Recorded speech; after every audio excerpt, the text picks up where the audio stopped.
রঙিন দিন হবে, ধূসর মলিন যবে, বাজবে বিদায়ের গান। যেদিন তোমার হবে চলার অবসান, যেদিন তোমার হবে চলার অবসান। আমাদেরকে ভুলিয়ে দেওয়া হয়েছে আমরা কে, আমরা কোথা থেকে এসেছি, আমরা কোথায় যাব, আমাদের এন্ডিং কোথায়, আমাদের গন্তব্য কোথায়, আমাদের লক্ষ্য কি, আমাদের উদ্দেশ্য কি। আমাদের আল্লাহর সামনে একদিন দাঁড়াতে হবে, আমরা ভুলে গেছি। আমাদের ভুলিয়ে দেওয়া হয়েছে। এই বস্তুবাদ, এই ভোগবাদ গোটা পৃথিবীর মানুষকে অন্ধের মতো করে দিয়েছে। কোন মোমবাতি জ্বাললে যেরকম একের পর এক পোকামাকড় এসে সেখানে পড়ে, আমরা আজ এক অজানার উদ্দেশ্যে পাড়ি জমিয়েছি, গোটা জীবন শেষ করে ফেলছি। যশোর বিজ্ঞান ও প্রযুক্তি বিশ্ববিদ্যালয় ক্যাম্পাসে আয়োজিত আজকের এই চমৎকার আয়োজনের সম্মানিত সভাপতি, অত্র বিশ্ববিদ্যালয়ের মাননীয় ভাইস চ্যান্সেলর মহোদয়, উপস্থিত যশোরের কৃতি সন্তান আদ্দিন ফাউন্ডেশনের কর্ণধার জনাব ডাক্তার মহিউদ্দিন হাফিজাহুল্লাহ, উপস্থিত অত্র প্রতিষ্ঠানের সম্মানিত শিক্ষকবৃন্দ এবং আমার প্রাণপ্রিয় শিক্ষার্থী ভাইরা এবং পর্দার আলে থাকা আমার সম্মানিতা বোনেরা, বিশ্ববিদ্যালয় জীবন থেকে কর্মজীবন, ইসলাম চর্চা ও দাওয়াতি দায়িত্বের রোডম্যাপ, এ বিষয়ের উপরে সামান্য কয়েকটি কথা আমি আপনাদের সঙ্গে আলোচ করতে চাই। আমরা আমাদের সামগ্রিক জীবনে যত কাজ করি, এই সব কাজের একটা লক্ষ্য থাকে। আমরা স্কুল জীবন থেকে যে পড়াশোনা শুরু করেছি, স্কুল থেকে কলেজে এসেছি, বিশ্ববিদ্যালয় পর্যায়ে এসেছি, আমাদের এই জীবনের ধাপগুলোর কোনো লক্ষ্য আছে না নাই? আমরা স্কুলে পড়ি, আমাদের উদ্দেশ্য থাকে ভালো ফলাফল করে আমরা ভালো কলেজে চান্স পাবো, ভালো কলেজে চান্স পেয়ে সেখানে ভালো কিছু করতে পেরে আমি বিশ্ববিদ্যালয়ে ভালো একটা অবস্থানে যাব। বিশ্ববিদ্যালয়ে ভালো একটা বিশ্ববিদ্যালয়ে আমি যদি পড়াশোনা করতে পারি, ডিগ্রি নিতে পারি, তাহলে সেটারও একটা লক্ষ্য আছে না নাই? বিশ্ববিদ্যালয় থেকে ভালো একটা স্বনামধন্য বিশ্ববিদ্যালয় থেকে পড়াশোনা করে উচ্চতর ডিগ্রি নিয়ে আমি কি করব? কোনো লক্ষ্য আছে না নাই? কি করব? এই সার্টিফিকেট আমি কি করব? এটা তো ধুয়ে পানি খাবো না নিশ্চয়ই, তাহলে একটা লক্ষ্য তো আছে। কি সেটা? কেউ কি হেল্প করবেন আমাকে? ভাই বলতেছেন বিশ্ববিদ্যালয়ের সার্টিফিকেট অর্জন করছেন যাতে আল্লাহ খুশি হয়ে যান। ওনার উত্তরটার সাথে কি আপনারা একমত? ডেফিনেটলি না। মানুষ বিশ্ববিদ্যালয়ে পড়ে, তার একটা লক্ষ্য আছে না নেই? আপনারা যারা পড়ছেন আপনাদের লক্ষ্য আছে না? তাহলে উত্তর দিতে আপনাদের কষ্ট হচ্ছে কেন? আমরা যে উদ্দেশ্যে বিশ্ববিদ্যালয়ে ভর্তি হয়েছি সেটা বলতে আমাদের অসুবিধাটা কোথায়? এক ভাই বলেছেন মানব সেবা। কেন ভাই, বিশ্ববিদ্যালয়ে না পড়লে মানব সেবা করা যায় না?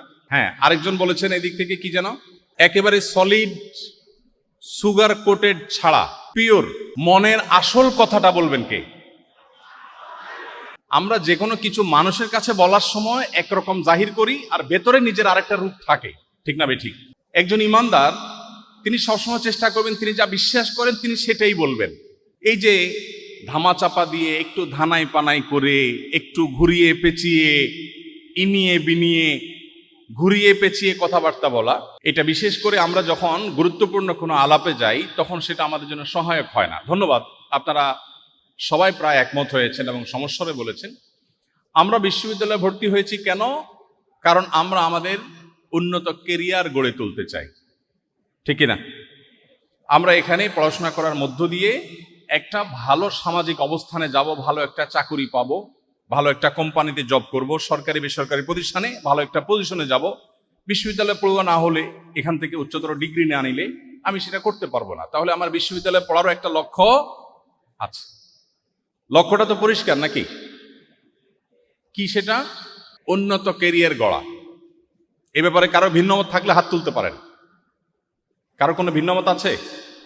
আমরা বিশ্ববিদ্যালয়ে পড়ি বা সারা বিশ্বময় যে মানুষ পড়ে, মূলত এটা নিজের কেরিয়ারটাকে উন্নত করবার প্রয়োজনে, ঠিক কিনা বলেন? আচ্ছা, আপনি বিশ্ববিদ্যালয়ে পড়াশোনা শেষে একটা ভালো কোম্পানিতে জব করলেন, হ্যান্ডসাম একটা স্যালারি আপনি পাচ্ছেন, বড় সড়ো একটা চেয়ার পেয়েছেন, বিশাল পাওয়ার আপনি হোল্ড করছেন, অনেক কাজ করার সুযোগ পাচ্ছেন। আপনি যে কোম্পানির জব পেয়েছেন সেই কোম্পানিতে আপনি যে জব করছেন সেটা কেন করছেন? আমরা বিশ্ববিদ্যালয় থেকে এখন জবে চলে গেলাম, কর্মজীবনে প্রবেশ করলাম। তো কর্মজীবনে আমরা কেন যাচ্ছি? এক যুবক উত্তর দিয়েছে বিয়ে করার জন্য। মন্দ হয় নাই উত্তরটা, কারণ আপনার চাকরি না করলে তো মেয়ের বাবারা মেয়ে দিবে না। প্রশ্ন হলো, আমি কোম্পানিতে জব করছি, প্রত্যক্ষভাবে বলতে গেলে আমার ভালোভাবে চলার জন্য একটা অ্যামাউন্ট মান্থলি সে আমাকে দিবে, ঠিক না? আচ্ছা, মান্থলি আমাকে, আমি যে কোম্পানিতে জব করছি সেই কোম্পানি আমাকে মান্থলি যে একটা অ্যামাউন্ট দিবে, সেটা যেই ফিগারই হোক না কেন, খুব হ্যান্ডসাম ফিগারই ধরে নিলাম, এটা দিয়ে আমি কি করব? ফ্যামিলি চালাবো, নিজে ভালো করে চলবো, আমার ফ্যামিলিকে ভালোভাবে চালাবো। এটা দিয়ে আমি কি করব? মানে ফ্যামিলি আমি কেন চালাবো বা আমি নিজে ভালোভাবে কেন চলবো? আমি কি বোঝাতে পারছি আপনাদেরকে? কোম্পানি আমাকে একটা হ্যান্ডসাম স্যালারি দিবে, সেটা দিয়ে আমি খুব ভালো করে খেয়ে পরে বেঁচে থাকবো, আমার ফ্যামিলিকে খুব ভালোভাবে জীবনযাপন করবার ব্যবস্থা আমি করব। এটা কি কারণে? মানে আমি কেন ভালোভাবে বেঁচে থাকবো, তারা ভালোভাবে বেঁচে থাকবে, এটার একটা লক্ষ্য থাকবে না? এই বেঁচে থাকাটার উদ্দেশ্যটা কি? আমি বোধহয় বুঝাতে পারিনি আপনাদেরকে। আপনারা কি আমার প্রশ্নটা বুঝতে পেরেছেন? আপনার জীবনের একেবারে চূড়ান্ত পর্যায়ে চলে আসছে, কর্মজীবনে প্রবেশ করেছেন। কর্মজীবনের এই যে সময়টা, এই সময়টাতে আপনি সরকারি বেসরকারি যে কোনো প্রতিষ্ঠানে কাজ করেন, আপনাকে একটা স্যালারি দিচ্ছে। এই স্যালারির বিনিময়ে আপনি তাকে সার্ভিস দিচ্ছেন। সারা জীবন স্কুলে যা পড়েছেন, কলেজে যা পড়েছেন, বিশ্ববিদ্যালয়ে যা পড়েছেন, এই সব পড়ার মূল উদ্দেশ্য হলো এই চাকরিটা, ঠিক কিনা বলেন? এই চাকরির পরে যে টাকাগুলো পাচ্ছেন, ওইটা দিয়ে আপনি নিজে বেঁচে থাকছেন, নিজের ফ্যামিলিকে বাঁচিয়ে রাখছেন ভালোভাবে। এই বেঁচে থাকাটা কিসের জন্য? আমরা বাস্তবতা বলি, আমাদের সমাজে যা দেখছি সে কথাটা আমরা যদি বলি, তাহলে সেক্ষেত্রে সত্যি বলতে পৃথিবীর বেশিরভাগ মানুষ জানে না সে কেন বেঁচে থাকে। পৃথিবীর বেশিরভাগ মানুষ জানে না কেন সে নিজের জীবনকে বাঁচিয়ে রাখে। আমি যদি এটাকে অন্যভাবে বলি, আপনারা যদি মনে কষ্ট না নেন, অনুমতি দেন, আমি এটাকে একটু ঘুরিয়ে বলি, এটার বাস্তব চিত্রটাকে তুলে ধরবার জন্য। আমি কদিন আগে অস্ট্রেলিয়ার সিডনিতে আমাদের প্রবাসী বাংলাদেশিদের আমন্ত্রণে একটা প্রোগ্রামে গিয়েছিলাম। সেখানে আমার এক বন্ধু, তিনি পৃথিবীর নামকরা একটা কোম্পানিতে জব করেন। তো তার বাসায় দাওয়াত করেছেন, খাওয়া দাওয়া করলাম। প্রসঙ্গত জিজ্ঞেস করলাম, ভাই, ওনার সাথে আমার পরিচয় প্রায় 2-2.5 যুগ আগ থেকে। জিজ্ঞেস করলাম যে, আপনি দেশে অনেক ভালো প্রতিষ্ঠানে পড়াশোনা করেছেন, অনেক বড় ইঞ্জিনিয়ার হয়েছেন, এই কোম্পানি আপনাকে হায়ার করে এনেছে, চাকরি দিয়েছে এবং হ্যান্ডসাম একটা অ্যামাউন্ট আপনাকে দেয় মান্থলি। আপনি মূলত আপনার পুরো জীবনের, স্কুলে পড়েছেন কলেজে যাওয়ার জন্য, কলেজে পড়েছেন বিশ্ববিদ্যালয়ের জন্য, বিশ্ববিদ্যালয়ে পড়েছেন চাকরির জন্য, সেই চাকরি পেয়েছেন, এখন আপনার জীবনের ফাইনাল স্টেজে আছেন, এখন শুধুমাত্র টাকা। চাকরিতে আপনি জব করছেন আর বিনিময়ে টাকা নিচ্ছেন। এই টাকাটা কোম্পানি আপনাকে কেন দিচ্ছে? আসলে কোম্পানিকে সার্ভ করার জন্য, তাই না?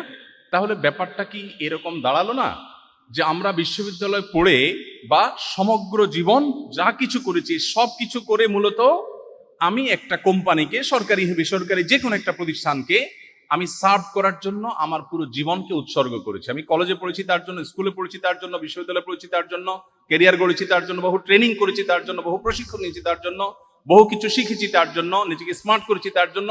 এমনকি আমি রাতে যে ঘুমাই, সে ঘুমটা কেন ঘুমাই? কারণ দিনে আমাকে ডিউটি করতে হবে কোম্পানির জন্য। আমি যে খাই সেটা কেন খাই? কারণ না খাইলে আমি ডিউটি করতে পারবো না কোম্পানির জন্য। তাহলে দিন শেষে আমাকে কিছু টাকা দিয়ে কোনো একটা কোম্পানি তার ব্র্যান্ড ভ্যালু বাড়াচ্ছে, তার প্রতিষ্ঠানকে গ্রো করছে, পৃথিবীতে প্রতিষ্ঠিত করছে। আমি তার সার্ভেন্টের মতো, আমি তার পারপাস সার্ভ করার জন্য কিছু টাকা পাচ্ছি। সেই টাকা দিয়ে আমাকে আর আমার ফ্যামিলিকে সরল অর্থে বলতে গেলে ভালোভাবে বেঁচে থাকার ব্যবস্থা করেছে। আমি বেঁচে আছি কেন? তাকে সার্ভ করার জন্য। এই কনসেপ্টটা কি ঠিক আছে? এই যদি হয় আমাদের জীবনের লক্ষ্য, তাহলে এই জীবনের চাইতে দুর্ভাগ্যজনক আর কোনো জীবন হতে পারে না। আমি বেঁচে আছি কেন? একটা কোম্পানিকে, XYZ কে সার্ভ করার জন্য। তিনি বিনিময়ে আমাকে যে টাকাগুলো দিবেন, এগুলো আমি কবরেও নিতে পারবো না।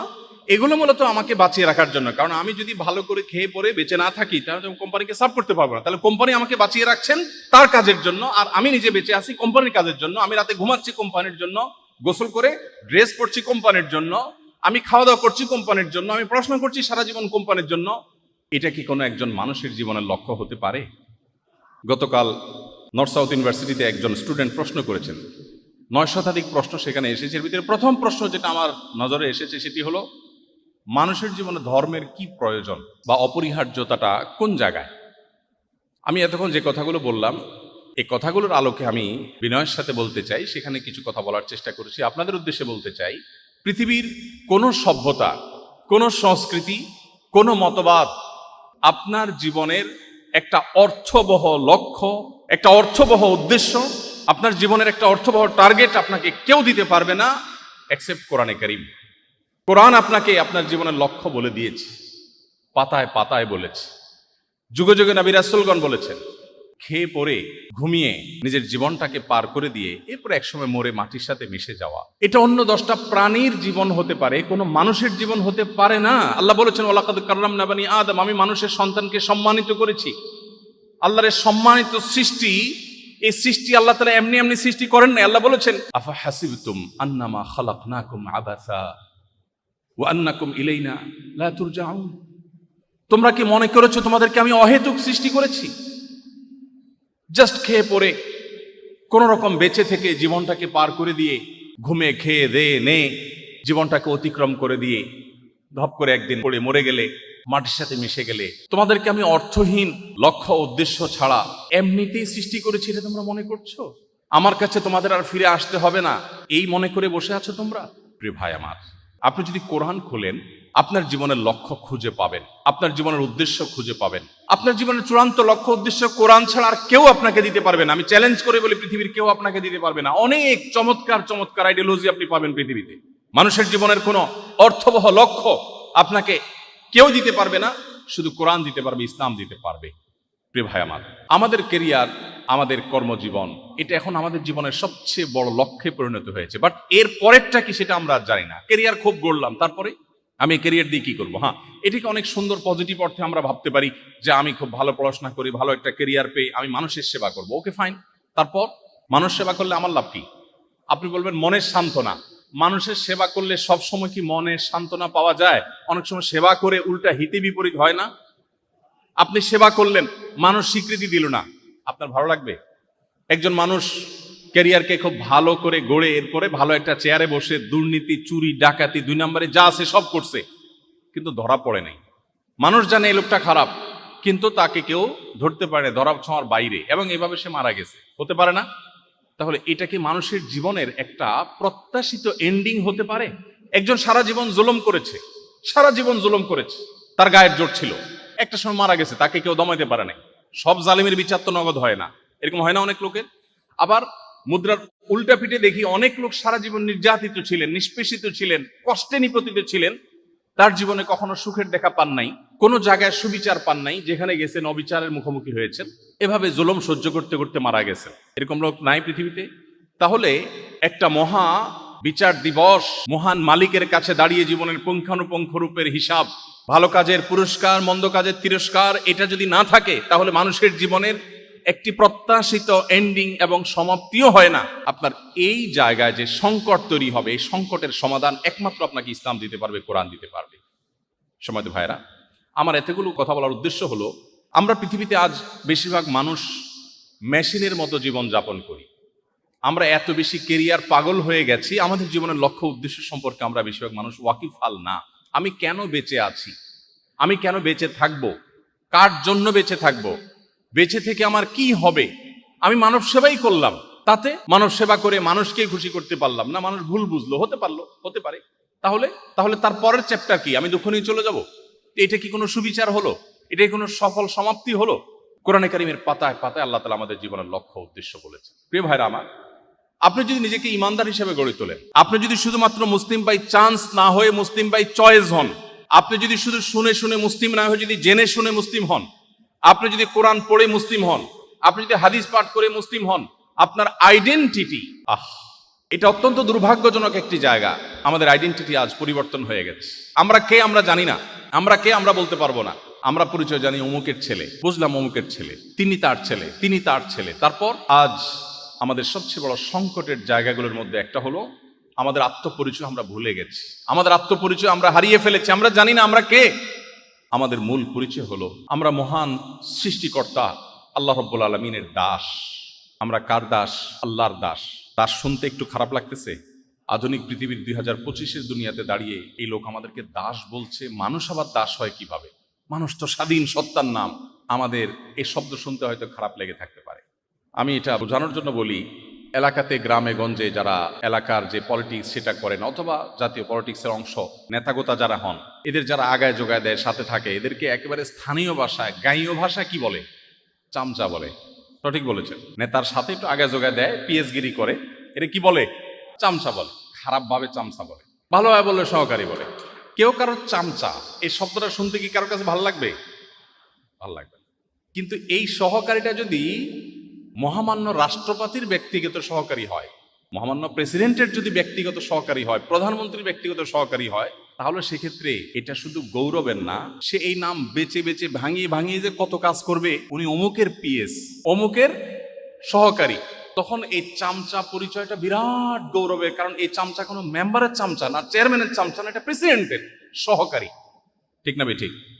প্রেসিডেন্টও মানুষ, আমিও মানুষ। তিনি রক্ত মাংসে তৈরি, আমিও রক্ত মাংসে তৈরি। প্রেসিডেন্টকে যিনি সৃষ্টি করেছেন, গোটা সৃষ্টি জগৎ যার সৃষ্টি, আমি সে আল্লাহর দাস। এই পরিচয়টা গৌরবের না? গৌরবের না? আল্লাহর দাস হওয়া সহজ কথা না। আমাদের এই পরিচয় আমরা আজ হারিয়ে ফেলেছি, আমরা জানি না। আমাদেরকে ভুলিয়ে দেওয়া হয়েছে, এটা এক মেকানিজমের অংশ। আমাদেরকে ভুলিয়ে দেওয়া হয়েছে আমরা কে, আমরা কোথা থেকে এসেছি, আমরা কোথায় যাব, আমাদের এন্ডিং কোথায়, আমাদের গন্তব্য কোথায়, আমাদের লক্ষ্য কি, আমাদের উদ্দেশ্য কি, আমাদের আল্লাহর সামনে একদিন দাঁড়াতে হবে, আমরা ভুলে গেছি। আমাদের ভুলিয়ে দেওয়া হয়েছে। এই বস্তুবাদ, এই ভোগবাদ গোটা পৃথিবীর মানুষকে অন্ধের মতো করে দিয়েছে। কোন মোমবাতি জ্বাললে যেরকম একের পর এক পোকামাকড় এসে সেখানে পড়ে, আমরা আজ এক অজানার উদ্দেশ্যে পাড়ি জমিয়েছি, গোটা জীবন শেষ করে ফেলছি। পৃথিবীর উন্নত দেশগুলোতে যাবেন, কারণ নামার সময় নাই, খাওয়ার সময় নাই। এমনকি পৃথিবীর জাপানের মতো দেশ, অনেক উন্নত দেশ আছে, তরুণরা ফিজিক্যাল রিলেশন করবার সময় 30-40 বছর বয়সে পর্যন্ত একবারও পায়নি, এরকম বহু তরুণ আছে। কারণ তার হাতে সময় নেই। কিরে ভাই, এত ব্যস্ত কিসের জন্য? কিসের জন্য সেটা হয়তো তাকে জিজ্ঞেস করলে তিনিও বলতে পারবেন না। একটা চাকরি করছেন, একটু জব নিচ্ছেন, একটু ভালো ক্যারিয়ারে তিনি আছেন, ভালো ক্যারিয়ার গড়ে তোলার জন্য কাজ করছেন। বাট তারপরে কি, এই তারপরের কি, এটা তো জীবন লক্ষ্য হতে পারে না। এই জন্য দেখবেন যারা আল্লাহতে বিশ্বাসী না, যারা আখেরাতে বিশ্বাসী না, এই মানুষগুলো প্রচন্ড রকমের ডিপ্রেশন এবং ফ্রাস্ট্রেশনে ভোগে। দুর্ভাগ্যজনক সত্য যে আমাদের স্টুডেন্টরা, মুসলিমদের সন্তানরা, তরুণরা, আমরা অনেকে ফ্রাস্ট্রেশনে ভুগি, অনেকে আমরা দুশ্চিন্তায় ভুগি, আমরা অনেকে নানান হতাশায় ভুগি।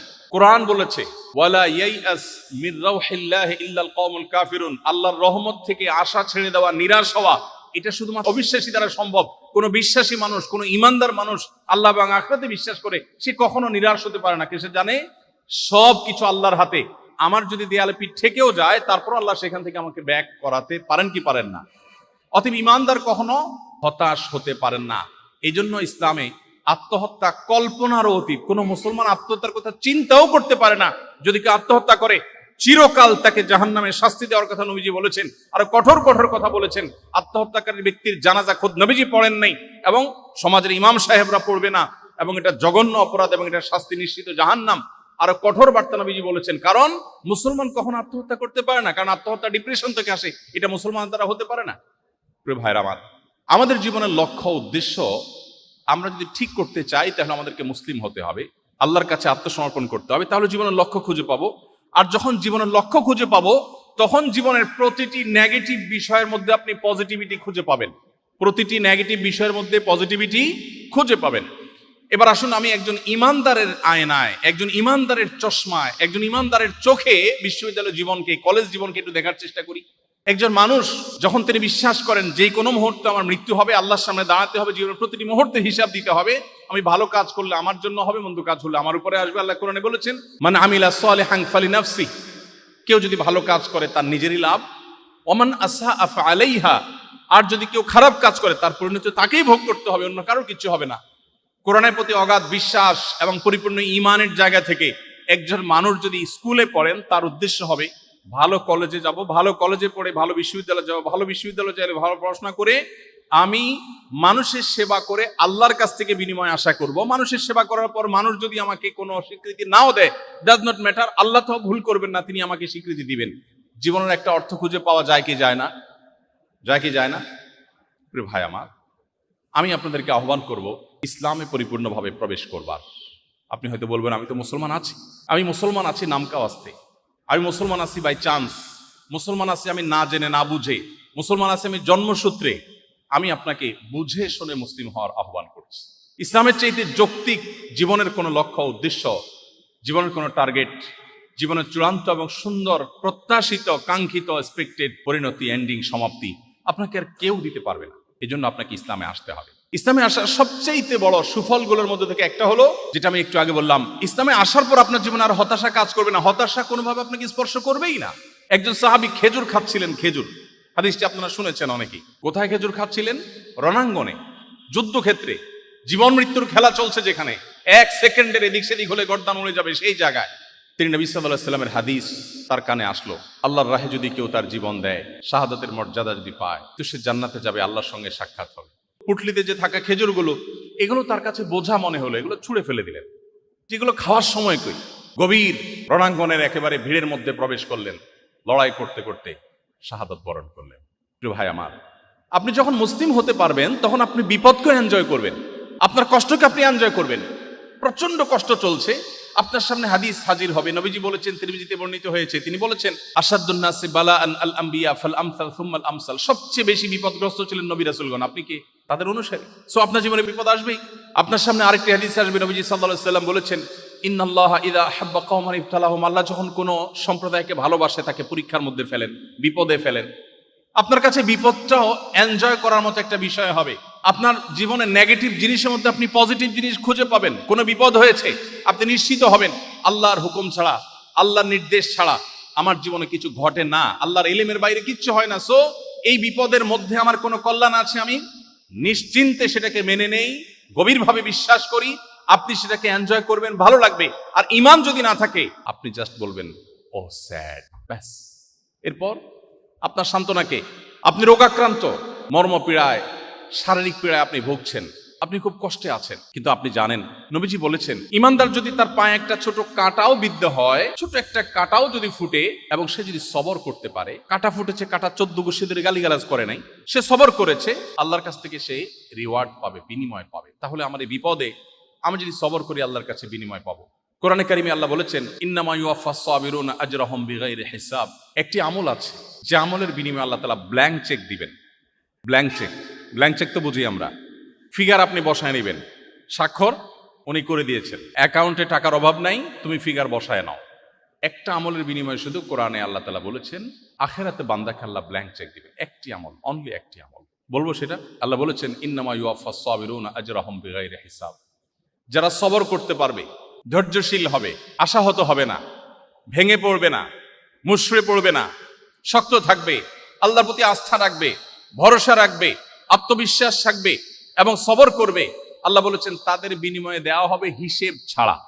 এই জন্য ভাই, আপনি যদি ইসলামে আসেন, আপনি যদি ইসলামটাকে বোঝার চেষ্টা করেন, আপনি যদি ইসলামটাকে মানার চেষ্টা করেন, তখন আপনার ক্যারিয়ারটাকে আপনি দারুণভাবে এনজয় করবেন। আপনার প্রমোশন হলো না, ক্যারিয়ারে আপনার প্রমোশন হলো না, আপনি খুব সৎ অফিসার, কিন্তু প্রমোশন হলো না। বেঈমানের কাছে কোনো সান্ত্বনা আছে? যার আখিরাতের প্রতি বিশ্বাস নেই, তার কাছে কোনো সান্ত্বনা আছে? আমি একজন সৎ মানুষ, বাট প্রমোশন হয় নাই, মানে ইচ্ছে বড় ট্র্যাজেডি আর কি হতে পারে? আপনার কাছে তো ইচ্ছে কষ্টের কিছু, আপনি শেষ হয়ে যাবেন ভিতরে ভিতরে ঘুরে ঘুরে, তার কোনো সান্ত্বনা আছে? ইমানদারের সান্ত্বনা আছে না নাই? আছে না নাই? আমার টার্গেট ছিল, আমি প্রশাসনের সর্বোচ্চ লেভেলে যাব, আমি পড়াশোনা করে ভালো একটা জায়গায় যাব, যে আমি দুর্নীতিকে জাদুঘরে পাঠাবো, এদেশে মানুষের মুখে হাসি ফোটাবো, আমি অপ্রশাসনের বিরুদ্ধে সংগ্রাম করব, আমি সমাজে উদাহরণ হব, আমি মানুষের জন্য কাজ করব। এটা জীবনের সার্থকতা। ভোগবাদ এটা জীবনের সার্থকতা না। ভোগ করে সুখে থাকা, এটা তো গরু ছাগলও পারে, পশু পাখিও পারে। ভোগবাদের বিপরীতে দাঁড়িয়ে ত্যাগের মধ্য দিয়ে মানুষের মুখে হাসি ফোটানো এবং তার বিনিময়ে আবার আল্লাহর কাছ থেকে রিওয়ার্ড আসা, এটা তো আমার জীবনে অনেক বড় একটা টার্গেট। এই টার্গেট যদি আমি ফুলফিল নাও করতে পারি, আমার প্রমোশনই হলো না, চাকরিটাই হলো না, জায়গা মতো যেতেই পারলাম না, ইমানদারের সান্ত্বনার জায়গা হলো, নবীজি বলেছেন, মান হাম্মা বিহাসানাতিন ফালাম ইয়ামালহা। কেউ যদি কোনো ভালো কাজ করবার সংকল্প করে কিন্তু করতে না পারে, আল্লাহ তাআলা তাকে ওই কাজটা করার যেহেতু ইচ্ছার কোনো ত্রুটি ছিল না, কিন্তু সে পারে নাই, তার প্রমোশন হয় নাই, তার চাকরিটা হয় নাই, ব্যাটে বলে হয় নাই, তার স্বপ্ন ছিল, তার ইচ্ছা ছিল, ইচ্ছাতে কোনো খাদ ছিল না, সে সঠিক সিদ্ধান্ত গ্রহণ করেছে, বাট হয়ে ওঠেনি। নবীজি বলেছেন, কুতিবাত লাহু হাসানাহ। সে যা নিয়ত করেছে, ওইটা নিয়ত করে করলে যা সওয়াব পেত, নিয়ত করে সেটা করতে না পারলেও আল্লাহর কাছে সমপরিমাণ সওয়াব লাভ করবে। আপনি যদি মুসলিম হন, আপনার জীবনে প্রমোশন না হলে, চাকরি না হলে আপনি সান্ত্বনা খুঁজে পাবেন। চাকরি হয় না তাতে কি সব এক চুলও কম হবে না, আল্লাহ আমাকে পাই পাই করে দিবেন, ঘোষণা দেওয়া আছে, কারণ আমার ইচ্ছা কোনো ত্রুটি ছিল না।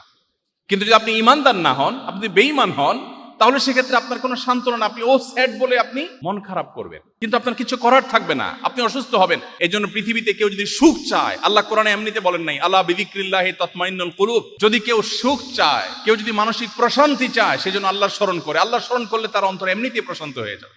আল্লাহ আমাদের সবাইকে মুসলমান হওয়ার তৌফিক দান করুন। প্রিয় ভাইয়েরা আমার, আমাদের সবচেয়ে বড় পরিচয় আমরা মুসলমান, এই পরিচয়টা আজ হারিয়ে গেছে। আমাদের পেশাগত পরিচয়, আমাদের অন্যান্য পরিচয়গুলো আজ আমাদের মূল পরিচয়কে ছাপিয়ে গেছে। আমাদের মূল পরিচয়কে পিছনে ফেলে অন্যান্য পরিচয়গুলো বড় হয়েছে। যদি কারোর এই আইডেন্টিটিটা সে ঠিক রাখতে পারে, কেউ যদি তার মুসলমানিত্বের পরিচয়টাকে সে অত্যন্ত গভীরভাবে নিজের ভেতরে ধারণ করতে পারে, তাহলে তার জীবনটা, পুরো জীবনটা একটা জান্নাতি জীবনে পরিণত হবে। সে জীবনের প্রতিটি মুহূর্তকে এনজয় করবে। তার যে চোখ ভরা স্বপ্ন থাকবে, স্বপ্ন পূরণ হলেও তার লাভ, না হলেও তার কোনো ক্ষতি নেই। নবীজি বলেছেন, আজমান লি আমরিল মুমিন ইন্না আমরাহু কুল্লাহু খায়র। ঈমানদারের পুরো লাইফটা বড় পিকুলিয়ার, অদ্ভুত, কারণ তার জীবনের সবকিছুতেই ভালো। বাংলা একটা কথা আছে, হাতি মরলেও লাখ, বাঁচলেও লাখ। ঈমানদারের জীবনটা এরকম। নবীজি বলেছেন, ইন আসাবাহু খায়রুন, ঈমানদারের জীবনে যদি কোনো অ্যাচিভমেন্ট হয়, শাকারা, সে আল্লাহ শুকরিয়া আদায় করে, বিনিময়ে সে আল্লাহর কাছে রিওয়ার্ড পায়। একদিকে সে পাইলো, আপনি পড়াশোনা করেছেন, চাকরিটা জায়গা মতো পাইলেন, আল্লাহ আপনাকে বড় পদে বসাইলেন, আপনার প্রত্যাশার চাইতে বেশি দিলেন, আপনি আল্লাহর কাছে শুকর আদায় করে বললেন, আল্লাহ তোমার কৃতজ্ঞতা আদায় করছি, তুমি আমাকে দিয়েছো, তুমিই দিয়েছো। তাহলে একদিকে পাইলেন, আবার আল্লাহ শুকরিয়া আদায় করলেন, শুকরিয়ার বিনিময়ে সওয়াব আছে না নাই? আচ্ছা। আর যদি আপনার প্রত্যাশা পূরণ না হয়, প্রত্যাশা পূরণ হলো না, ওয়াইন আসাবাহু শাররুন, তার জীবনে যদি কোনো ক্ষতি এসে পড়ে, সবরা, ইমানদার সবর করে, কারণ আল্লাহ নির্দেশ করেছেন বিচলিত হওয়া যাবে না, সবর করতে হবে, তাহলে আল্লাহ বিনিময় দিবেন যে ব্লাঙ্ক চেক, তাহলে সে সবর করে। বিপদ আসছে, তার প্রত্যাশা পূরণ হয় নাই, নেগেটিভ দিক, কিন্তু সে সবর করছে, বিনিময় আল্লাহর কাছ থেকে ব্লাঙ্ক চেক পেয়েছে। ডিলটা কি লাভের হলো না লসের হলো? লাভের না লসের? তাহলে ইমানদারের জীবনে লসের কোনো প্রজেক্ট আছে? কোনো প্রজেক্ট নেই। প্রিয় ভাইরা আমার, কোভিড-19 সময় একটা টেলিভিশন টক শোতে একজন বাম রাজনীতিবিদ, ওনার সাথে এক টিভি টক শোতে আমাকে আহ্বান করেছে ওনারা থাকতে। আমি যদিও এই টক শো টাইপ এই ধরনের প্রোগ্রামে যাই না সচরাচর, তারপরেও তাদের খুব রিকোয়েস্টের কারণে তখন কোভিড-19 সময় আমি গিয়েছি। তখন ভদ্রলোক আমাকে বললেন, আচ্ছা, এই যে কোভিড-19 নিয়ে আপনারা হুজুররা অনেক ভুলভাল কথা বলেন, অনেক উল্টাপাল্টা কথা বলেন, এটা করলে আর কিচ্ছু হবে না, ওটা করলে আর কিচ্ছু হবে না, আপনারা মাস্ক না বলে, তারপরে স্যানিটাইজারের কথা না বলে, বিজ্ঞান ভিত্তিক কথা না বলে, এই সমস্ত কথা বলে যে মানুষকে আপনারা বিভ্রান্ত করছেন, এতে লাভটা কি হচ্ছে বলেন তো?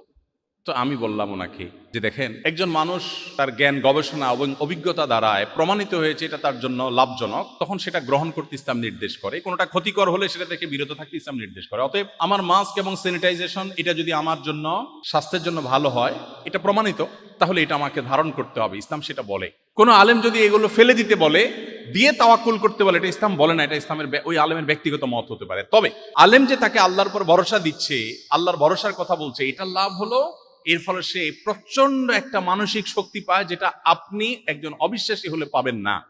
আমি সব ব্যবস্থা গ্রহণ করার পরে বলি, আরে মাস্ক তো পড়লাম দামিটা, সবই ঠিক করলাম, কিন্তু হবে কি হবে না রোগ, এটা আল্লাহর হাতে, অতএব আল্লাহ ভরসা।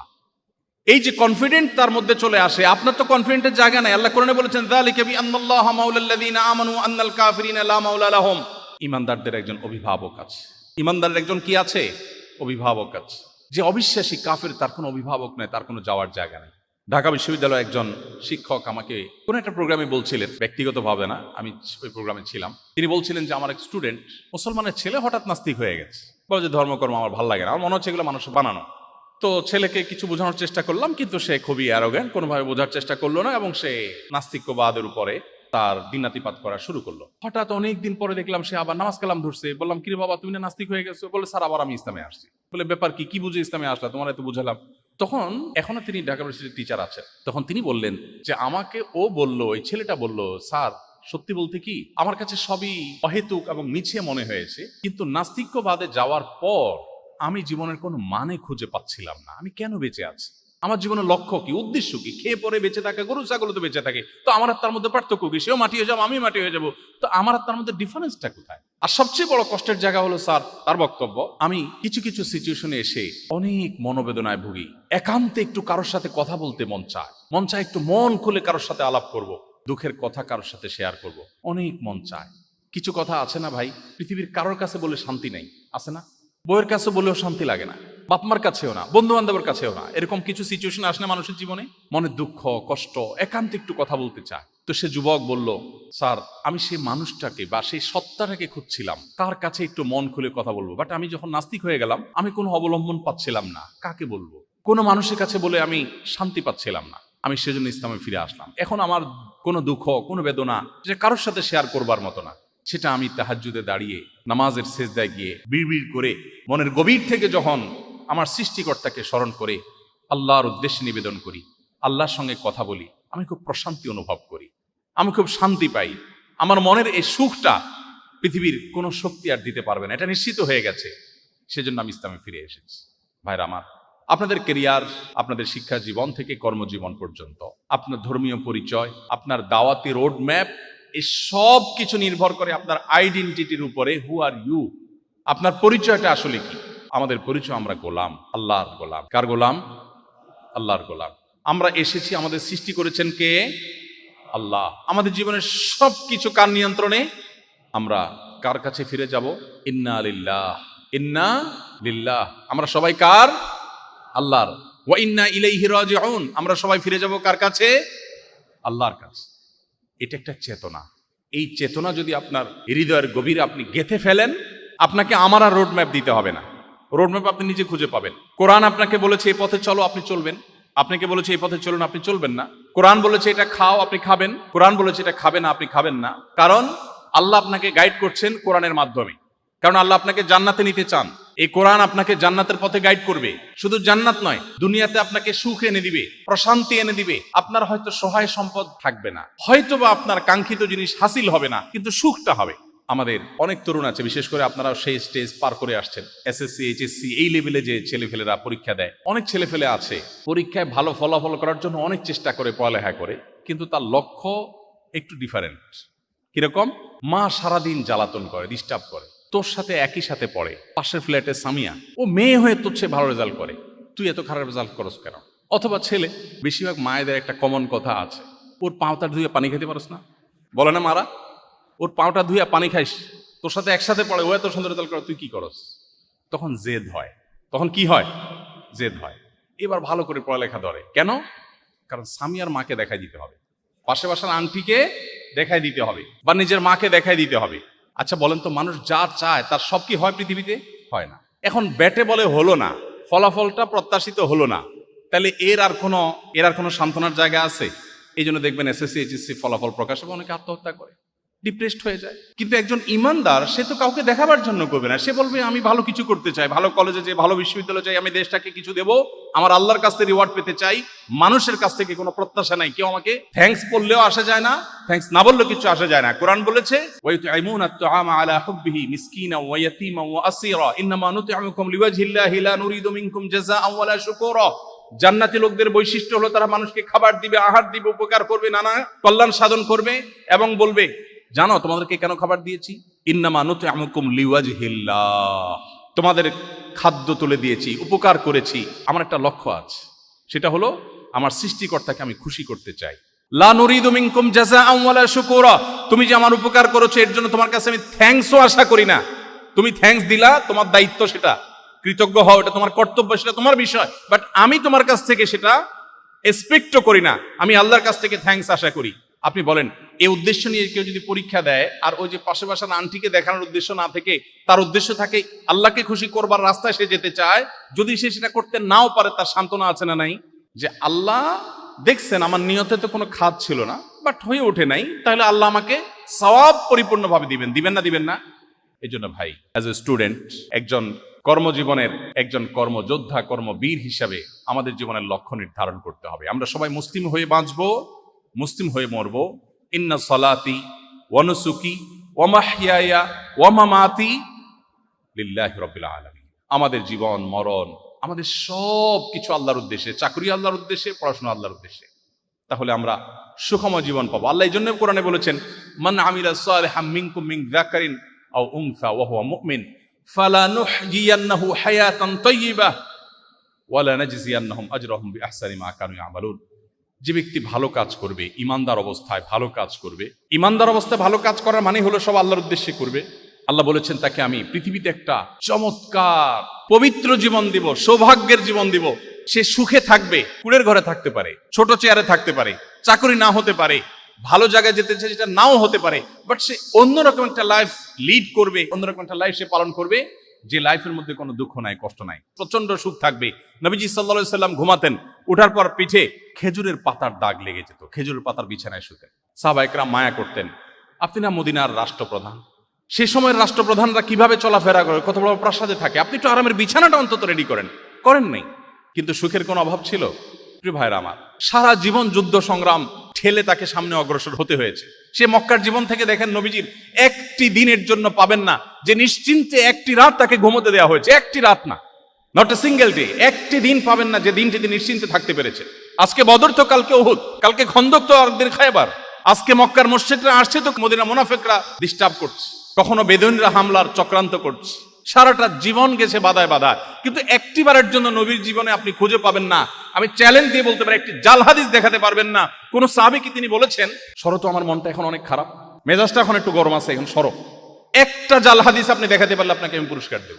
কোন অমুসলিম, কোন ইসলাম বিদ্বেষী, মুসলিমদের প্রতি বিদ্বেষাকে এরকম কোন ইতিহাসের রচয়িতা, ইতিহাসের এমন কোন একটা কথা বের করতে কেউ পারে নাই, পারবে না যে মুহাম্মদ সাল্লাল্লাহু আলাইহি সাল্লামের জীবনে কখনো এরকম ডিপ্রেশন, এরকম হতাশার মধ্যে এক সেকেন্ডের জন্য কেউ তাকে দেখেছে।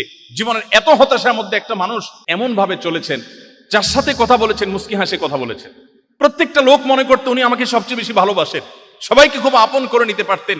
এত বাধার মধ্যে, এত বিপত্তির মধ্যে, খেজুর পাতার বিছানার মধ্যে শুয়ে পেট ভরে কোনোদিন একটি বেলার জন্য উদরপূর্ণ করে খাবার খাওয়ার সুযোগ পান নাই, ক্ষুধার কারণে পেটে পাথর বাঁধতে হয়েছে এবং একের পর এক বাধা বিপত্তির মুখে পড়তে হয়েছে, গর্তে, গুহায়, হেরা গুহাতে, গারে সৌরে পালিয়ে আশ্রয় নিতে হয়েছে, শত্রুর মোকাবেলা করতে হয়েছে। এত বাধার পরও জীবনে একটিবারের জন্য তার কোনো সহচর, শত শত হাজার হাজার লাখো সাহাবী, তার পরিবারের সদস্য কারোর কাছ থেকে একটিবারের জন্য পাওয়া যায় না তিনি বলেছেন ও শরত আমার এখন মেজাজটা গরম আছে। আমরা বলি, আমি বলি, আপনি বলেন, তিনি বলেন নাই। কি সেই সুপ্ত শক্তি ছিল তার মুখে সবসময় হাসি ঝুলিয়ে রাখতো? এত বাধার পরেও একটা লোক সুখে কিভাবে থাকতে পারে?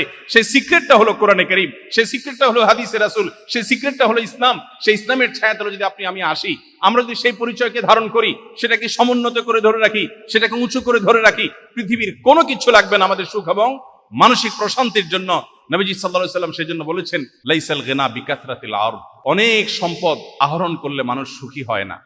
আমাদের কাছে অনেক মানুষ আসে, অনেক পয়সা করি, অনেক পদ পদবি আছে, প্রতিনিয়ত আসে, সব সময় আমার কাছে কম বেশি এই ধরনের কেস আসতে থাকে। পাওয়ারফুল পলিটিশিয়ান, মানুষ অনেক কিছু মনে করে জানে, পাওয়ারফুল ব্যবসায়ী, অনেক প্রভাব প্রতিপত্তি, মনের বেদনার কথা মাঝে মধ্যে আমাদের মতো হুজুরদের কাছে এসে শেয়ার করে, চোখের পানি অঝোর ধারা ফেলতে থাকে। নবীজি এই কথাটাই বলেছেন, অনেক সম্পদ আহরণ করে ফেললে মানুষ সুখী হয় না। ওয়ালাকিন্নাল গিনা গিনান নাফস, মানসিকভাবে কেউ যদি সুখী হতে পারে, মনের দিক থেকে কেউ যদি সুখী হতে পারে, অন্তরটা যদি আল্লাহর জন্য সঁপে দিতে পারে, নিবেদন করতে পারে, সেই শুধু সুখী হয়। আমরা সবাই মুসলিম হওয়ার চেষ্টা করবো তো ইনশাআল্লাহ। আমাদের আইডেন্টিটি, আমাদের আত্মপরিচয় যদি আমরা খুঁজে পাই, আমরা যদি সে পথে থাকতে পারি, আমার কর্মজীবনের দিক নির্দেশনা, আমার ছাত্র জীবনের দিক নির্দেশনা আমাকে কোরআন দিবে, হাদিস দিবে, সেটাকে আমি আমার মাথা পেতে নেব। আমরা সবাই চেষ্টা করবো তো ইনশাআল্লাহ। আমি একটু সংক্ষেপ করে বলতে চেয়েছিলাম, কিন্তু লম্বা হয়ে গেছে। আল্লাহ তাআলা আমাদেরকে বোঝার তৌফিক দান করুন, আমাদের জীবনের লক্ষ্য খুঁজে পাওয়ার তৌফিক আল্লাহ তাআলা দান করুন, খাঁটি মুসলিম হওয়ার তৌফিক দান করুন। আমার সবচেয়ে বড় পরিচয় আমার মুসলমানিত্বের পরিচয়, অন্যদের সমস্ত পরিচয় আমার কাছে একটি ছোট পরিচয়। অতএব ওই পরিচয়টাকে আমি বড় করে ধরে রাখলে আমাকে গাইড করবে কোরআন, আমাকে গাইড করবে হাদিস, আমি সুখ পাবো দুনিয়াতে এবং আখিরাতে। আল্লাহ আমাদের সবাইকে আমলের তৌফিক দান করুন।